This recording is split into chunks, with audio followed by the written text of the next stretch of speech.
what would you say? Because like you said, HR is so much more than, at least from what my understanding, what it was, up until maybe a few years ago, where you thought that you worked in HR, then you deal with, like you said, hiring and firing, and the person who kind of deals with this 401k stuff and pensions or whatever, and all that stuff.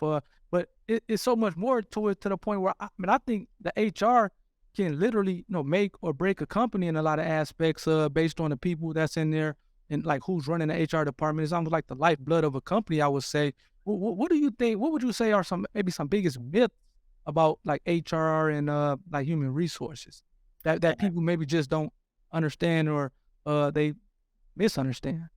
Yeah, so I mean, like when you look at the autonomy, or not the autonomy, the anatomy of like an organization, Right. right? So like you have different business function segments. Like you have your finance and your accounting, you have your sales, you have your marketing, quality, your production, whatever it is. And then like HR is typically on the side.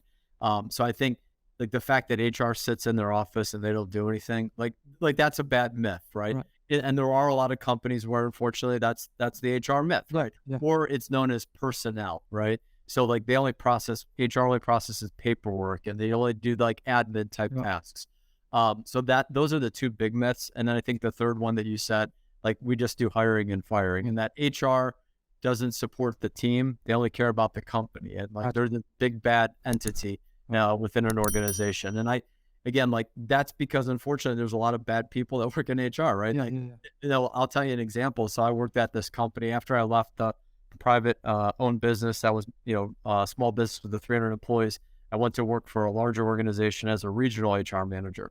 And the person that was in there before me, they actually closed the door. It was locked. If you wanted to come into HR, you had to be buzzed in, right? Really? And then they wouldn't walk the manufacturing floor. They wouldn't talk to the employees or team members unless they were part of this little like group of people. Yeah. So it was very standoffish.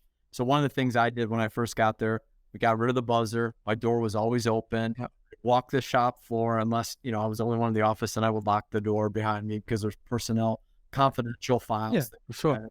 But I'd walk the shop floor. I'd say hello to everybody in the morning. Thank you at the end of the day.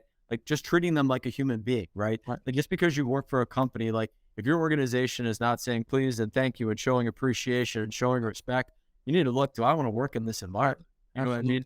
And so like understanding the culture and like, again, what does the HR function do strategically Yeah. to help bring in talent or to retain talent or to like help an employee. Like some of the most joyous moments I've had in HR, David, is, working with an employee that maybe just got a bad diagnosis of like cancer, right? Okay. And then how do they utilize their benefits to make sure they're getting the best treatment and coverage, options that are possible, and giving them support system with like an employee assistance program, because we know that they're going to go through ups and downs with Right. their treatment, like really truly helping somebody, or taking an individual, that worked as like a machine operator and seeing them grow and progress, he, she, or they, into a leadership position, Gotcha. and developing that person from like an organizational development or a talent development Yeah. standpoint.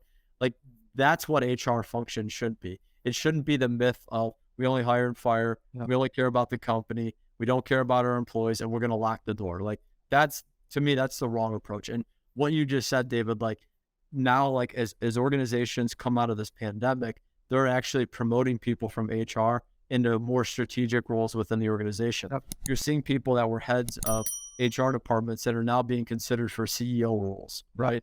Nice. You can have your subject matter expert in finance as the CFO or the controller or the director of finance, but that unfortunately they may not know how to deal with people, Right. right? Yeah. You can deal with people and lead people and motivate people. Yep. And again, it's a lonely role. Like in HR, typically, David, you know what everybody makes. Yep. It's typically you're processing payroll. And you're like, well, she's making this and I'm only making this, right? It messes with your mind. Yeah. I bet. I bet. So like you got to be mature enough, and you got to be able to keep your mouth shut, right? Gotcha. There's a lot of HR people that I've been very fortunate. I haven't worked with bad HR people. I've worked with a lot of great HR people, but I think some of that comes with the culture and the leadership that you Yep. develop. But they'll tell people, oh yeah, this person makes this, and I'm like, what are you doing? Really?